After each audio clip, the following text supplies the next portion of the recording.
And welcome back, everybody, to another episode of MLB DFS Quick Hits. After a day off, we are here for the MLB postseason. The quick 60-game sprint is in the books. 4 games today. AL Wildcard Day 1 kicks things off tomorrow. We have 8 games. It's going to be absolutely bananas. But we got 4 games tonight. This will be super quick. A couple housekeeping notes. If you give a rate and review on iTunes, that'd mean a lot to the podcast, MLB DFS Quick Hits.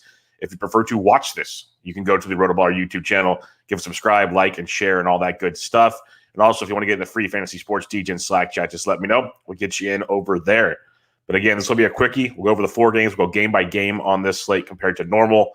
But looking at the lines right now, Astros Twins, 7.5. White Sox A's, 7.5. Jays Rays, 7.5. Yankees Indians, 6.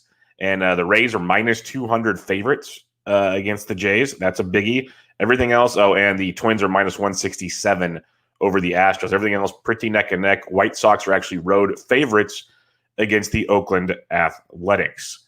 All right, let's get cracking on this slate. Again, game by game, really, really fun stuff to break down here at 11 Pacific time, 2 Eastern. Houston takes on the Minnesota Twins. Again, Minnesota big favorites in this one.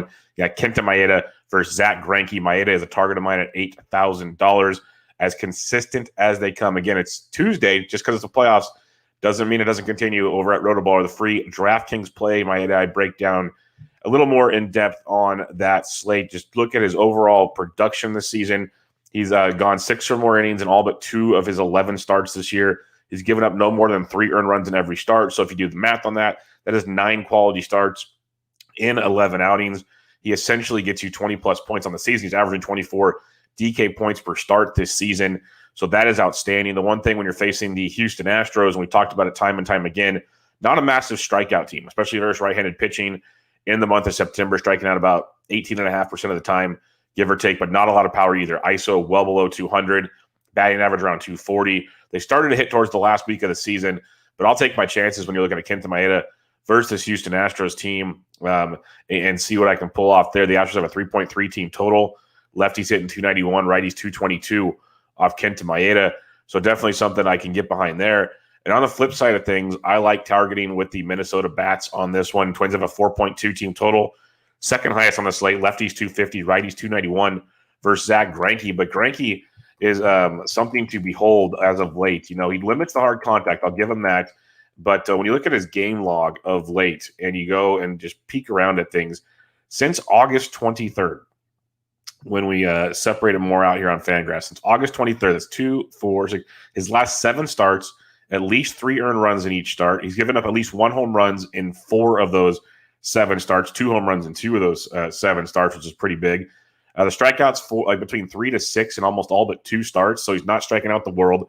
He's going 5 or 6 innings in most starts, so not going super deep. The Astros bullpen's been very suspect of late. I'm sure he's limiting things to 38% hard contact, which is good for Greinke, but he's also giving up a 10.5% barrel rate. So there's a lot of things to look at with Zach Greinke. A 288 batting average against, still striking out 26%, doesn't walk many at 3.1%, but a lot of pitch to contact with Greinke this year. And when you look at Greinke, he doesn't have like nasty splits or anything. When you look at lefties and righties, when you go through Fangraphs here versus left-handed hitters, you know, they're hitting a whopping 206 against him, but with a 234 WOBA. But you go a little deeper, 0.3 home runs per 9. They're not doing a ton versus him at all. But when you look at, like, say, right-handed hitters, they're going to have a little more success versus Greinke. They're hitting 305 with a 354 WOBA. So something to think about when you're targeting those Minnesota Twins. He's also giving up almost 1.5 home runs per 9 to right-handed hitters in this one. So I like you can look at the Twins bats on this one for sure. You got like some Nelly Cruz supposed to be back at $4,900. He's always in play, especially in big games like this. Donaldson's day to day. I do like Eddie Rosario. I know I just mentioned all the righties, but Rosario at 42, coming in hitting safely at 9 of his last 11, hitting over 300. He's hitting 292 for the month of September. So he's hitting a pretty steady bat at $4,200, get you some savings so you can pay up for pitching on this slate. So a guy like Eddie Rosario is pretty strong. You got Sano and a GPP at 38 you can play with, but you can mix and match your Twins. Big reverse splits on Greinke this season, righties versus lefties, something to target there. I like Maeda on the bump. If you want to go with your Astros, you can. Bregman's their hottest hitter. He's 48. Springer at 53. So you're paying up for their big boys. The rest of them are, Your cheaper options, maybe Kyle Tucker at 41 is a one-off, Michael Brantley at 37 if you want to go that direction. But for me, it's Twins in this one. It's Kenta Maeda, really strong SB2 on DK tonight when I'm building Zim lineups. All right, White Sox, A's, 3 Eastern, 12 Pacific. Giolito, Lizardo. This is a good pitching matchup right here. You got two young arms going at it by the Bay. Giolito at $8,300 and Lizardo both 83. Very interesting price tags. You got two teams that are kind of going in different directions right now. It's really crazy to go and take a peek at because you got the A's whose bats have just been atrocious this year as a whole. Just can't get it going. Olsen's like he's home run or nothing type situation, which is very, very annoying, of course. When you look at an A's team, they against right-handed pitching, they oh, come on, hit the right button. Oh, God damn it. Oh, that's why. It's there we go. Yeah, okay. Oakland, 24% K rate versus righties this year, 227 average, 177 ISO. Not great. So a good spot there for Giolito at $8,300. I think he'll be kind of popular. The A's are always scrappy. I'll give them that. And the reason to use A's bats potentially is A, low ownership, and B, if you get past Giolito or when you get past Giolito, the White Sox bullpen's not like world beaters by any means. They have some flamethrowers. They're going to have an expanded, bullpen for the playoffs. It looks like with these rules they're making. So you could have a little better bullpen than usual, but as a whole, not too much to worry about there. Now, on the flip side, you have the Chicago White Sox, and Timmy Anderson's already letting people know that A's must not have done the research because we hit 285 with a 238 ISO and a 376 WOBA versus left-handed pitching. They strike out 22% of the time versus left-handed pitching this season. They are very, very strong against lefties, and I've already seen that narrative all over the place. Do I want to use the White Sox today? They're tempting. I don't mind them. I like the Twins. I like another team later. You have a White Sox team when you're looking at this slate with a 3.93 team total, third highest on the slate. Lefties 254, righties 314 off Jesus over the last calendar year. Let's look a little deeper at Jesus Lizardo over just this season as a whole when Jesus is facing right-handed hitters, which the White Sox will throw out a heavy right-handed lineup in this one. Righties hitting 256, 326 WOBA versus Jesus, 1.6 home runs per 9. That's not ideal when you're looking at the grand scheme of things there for Mr. Jesus Lizardo. It's going to be warmer by the Bay as well, so keep that in mind. The ball might be flying midday game there in Oakland. He threw 3 out. His last outing was a BS outing when they pulled him out of the bullpen to get some work against the Dodgers. Got hit around there, but then he shut down the Giants, got hit around by Seattle, okay against Houston, hit around by the Padres, gave up a little to Texas. He was giving up like 2 or more runs in all of his last 5 starts, or 4 of his last 5 starts, 3 or more in 3 of those 5. He's given up a lot of home runs of late. He had 3 home runs to the Seattle Mariners recently. He's kind of on a roller coaster ride, but even during all that, struck out at least 7. And the White Sox do strike out close to 22% of the time versus left-handed pitching. So the White Sox are definitely in play on this one. I'm not going all in on them, and the difference is they're going to be pricey. You got Abreu at 51, Timmy Anderson at 51, both good looks there. Moncada is heating up over the last week or so, so you can kind of go back to him as a little bit cheaper at 47. He's heating up in fantasy production. Still only hitting like $167 over his last 10, but he's getting you 7 to 8 points a game, which will help you out on slates like this. Usually lower scoring than most things because these pitching duels are pretty legit, and you're going to see a lot of pitching changes out of the bullpen. So you got to kind of play that game, given not as many now with that stupid rule of a minimum of 3 hitters. But you can look at some of the White Sox. James McCann versus a lefty is always fun at $3,800. The catchers, but we'll switch over to the one more White Sox for you. One more White Sox. Lou Bob's $3,300, and I wanted to talk about him because he's a great GPP play in my opinion. He's boomer bust. He was on fire for us the first half of the season. Got close to $5K in price tag. We were using him all the time. Then he had a massive slump, a rookie wall, whatever you want to call it.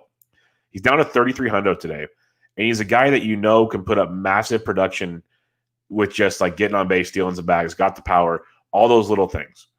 He's GPP only, but he's $3,300. He allows you to pay up for other guys, gives you a nice, ceiling, very low floor, but he's a guy that can put up 20 points in a heartbeat. So Lou Bob at 33, I think is a very, very intriguing GPP play for the upside you get tonight. Now on the A side of things, Olsen's always GPP viable at 47, Tommy Listella at 46. If you're stacking, those are a good 1-2 punch there. And then you can look at some savings for the A's if you want to be different tonight. And that starts with guys like Ramon Laureano, who's kind of got it going towards the end of the season. There he's at 4K. Jake Lamb's at 38. I'm not running to play Jake Lamb, but he even homered his last day of the year. He's a super punt if you want to go there. But the one piece of the A's that I'm really looking to use today is Sean Murphy at $3,600 at catcher. One of the cheaper catchers I'm looking at on this slate. The dude is raking, having a really, really strong season. I wrote him up over there at RotoBaller, so go check out those stats. But when you're looking at pitchers duels like this, and a lot of the catchers are priced up pretty high, Murphy's one of the cheaper catchers I actually trust. So 3,600, even when he's not hitting the ball, he's got a walk rate over 20% in the month of September. He played 16 games in September. He's safely in 10 of 16. He's walking over 20% of the time. He's stuffing the stat sheets for you. He's not leaving you with a ton of goose eggs, which is huge. So Sean Murphy at 36 is a guy I'm looking to target at the catcher's position this evening. All right, game 3 on this 4-game AL wildcard slate. Toronto, Tampa Bay, starting at 5 Eastern, 2 Pacific for you there on the East Coast. And this is one that's going to be very, very popular today, boys and girls. Very popular. You got Blake Snell versus Matt Shoemaker, who only made one appearance in September 21st, didn't pitch prior to that until August 21st. He threw 3 innings. Thus, he's the opener today. And coming up after him, it's not 100% set in stone, but it's like 95% set in stone, is the one, the only, Robert Ray. So this is going to be a very, very interesting game tonight. You can look at Blake Snell. I got no problem with Blake Snell. I'm not running to use Blake Snell. I get it. He's been very, very shaky, though, also. Lefties over the last year, 341, righties, 296. He's given up a lot of hard contact. Strikeouts are there, but he hasn't thrown super deep into games. A lot of question marks there. The thing with the Rays and Snell, they have a very strong bullpen. So even when Snell comes out, not the easiest road to walk for the Toronto Blue Jays. But when you're looking at the Jays, if you're going to get Snell for a couple trips through the rotation, Teoscar Hernandez at 51 is always good. You got Bo Bichette at 49, very, very strong, playing good ball. Vladito at only 42, I think is nice savings, a nice piece of this Toronto action. If you are stacking, you can get an affordable piece to go with a Teoscar or a Bo in the situation. I do like Kevin Biggio quite a bit at 5K. He'll get overlooked because the lefty, but he gets lefties just fine. So Biggio's a strong play. But my favorite one is Vladito, and then you can save money. You got Grichuk who's smoking it. I always like Gurriel. Gurriel's only $3,600. So this game's game stackable to me. It's very affordable. Blake Snell is going to be a target for a lot. I can see the appeal, but I also like the baby Blue Jays in this one to put up some runs. But more importantly, I like the Tampa Bay Rays are the highest team total on the slate to put up some runs. You got Matty Shoemaker, then Robert Ray, and then a bullpen that's just not that great. So there's a lot to like with the Tampa Bay Rays today. They should be the chalk of the chalk, so that's something to keep in mind, but for very good reasons. You got guys like Brandon Lau at $4,900 having a monster season. He's worth paying up for on a night like tonight because he hits righties and lefties. He's actually hit lefties a little better than righties this year. So it's very intriguing with a guy like Brandon Lau. People see these situations. They're going to go outside because of Shoemaker. So there's a strategy of, let's put all the righties in, or all the lefties in. But I'm also saying some righties. Like, check the lineup. If Mike Brosu makes the lineup, 4,500, first base, third base. We know how he mashes lefties.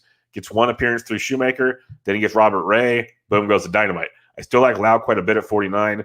Willie Adames at 41's got some upside for savings. But second base, third base, you got Joey Wendell at $3,900. Very good piece of savings on this slate. As consistent as they come. If you've been following my work, we've been on him for about a couple weeks now, hitting 389 over his last 10 games, 9, 12, 16, 11, 13, 6, 5, 21 over his last 8. Very productive, 3,900, second base, third base, get you some variability there. And another cheapie I like from Tampa Bay, Randy Reza hitting usually third, but anywhere from first to third in this Rays lineup. Power, speed, 3 steals, 3 homers over his last 10. Putting up double-digit production, 3,800, hits righties, hits lefties, doesn't care. Very strong look there. So like in a Reserano, Wendell, Lau situation, I like quite a bit. There's a lot of ways to go about it. Check the lineups. But I like getting some of the righties in there when everyone flocks to the lefties because they see Matty Shoemaker, realizing, hey, Robert Ray's coming in, you're going to have bullpen coming in, take advantage of that situation. That's one way to do it with the Rays. The Rays and Jays, this is a game. I mentioned how you can – this is your game stack one. Like you got Minnesota in game 1, Chicago White Sox in Oakland. That's going to be the interesting one because on paper it looks like a pitching duel, but I wouldn't be shocked if it's like a 6-4 type ball game.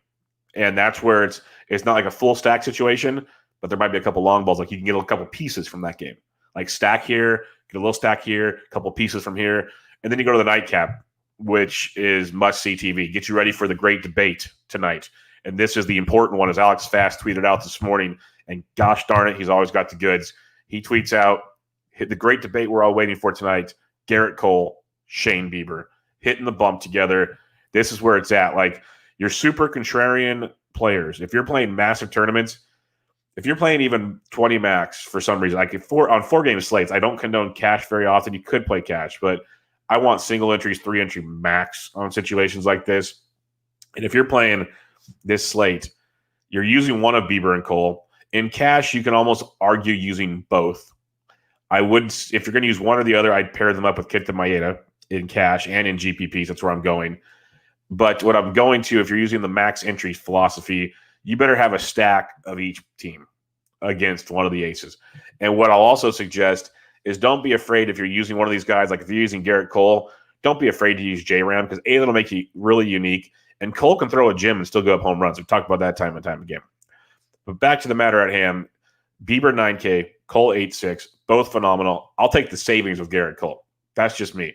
The Yankees offense, they've been very rough. I get it. Let's just look at the month of September. Let's narrow things down a little bit over this sprint season. Let's go from 60 games to like 30. No, like more like 35 to 25, something along those lines. So we got September 1st to September 27th. Let's update things here. Let's prefer right-handed pitchers since that's what we're talking about here. All right. The Cleveland Indians versus right-handed pitching. 23.5% K rate, 233 average, 144 ISO. I would love to have a filter to take Jose Ramirez out of that and tell me exactly how bad they are because J-Ram has been nothing short of amazing this season, especially in September. So this Indians offense is dreadful. You got a guy like Garrett Cole who's been absolutely filthy of late. He had a hiccup for a couple of games, did the same thing last year. He's right of the ship, as they say.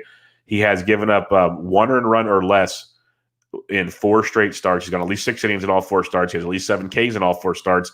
He has 27.9 or more DK points in all 4 starts. He's been absolutely electric. Given 2 versus Baltimore, 2 versus Toronto, big strikeout oppositions. But still, phenomenal stuff this season with Garrett Cole. I will go right back to the well against an Indians offense that is next to just really, really bad. Then you got Shane Bieber.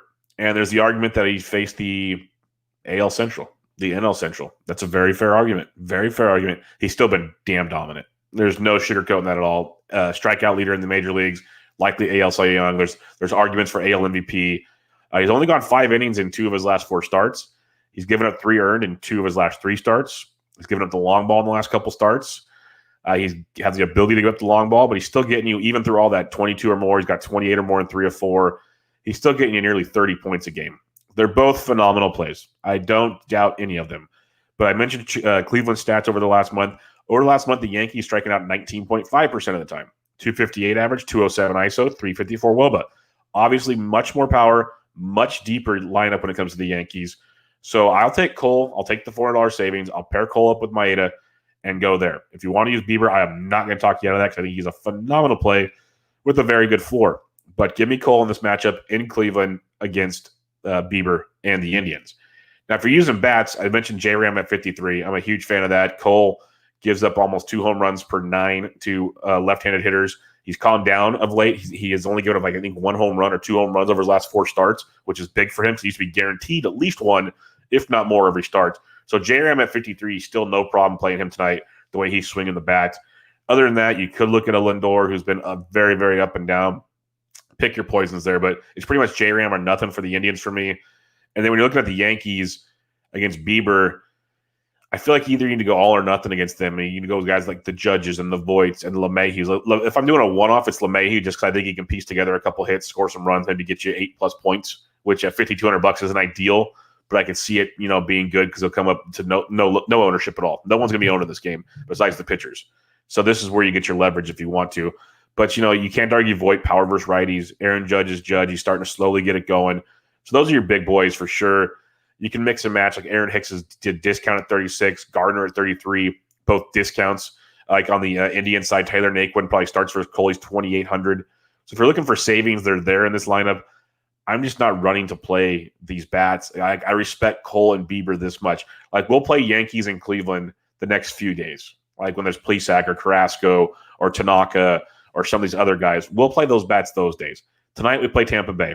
Tonight we look at Toronto. Tonight we play Minnesota. Then we kind of sprinkle in some White Sox A's action. That's where we're at tonight.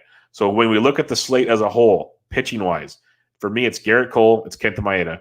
If you need to use someone else, Bieber and Blake Snell are the other two options. But I want Cole. I want Maeda. That's my 1-2 punch. That's my floor I want to go to battle with, and I love the upside there.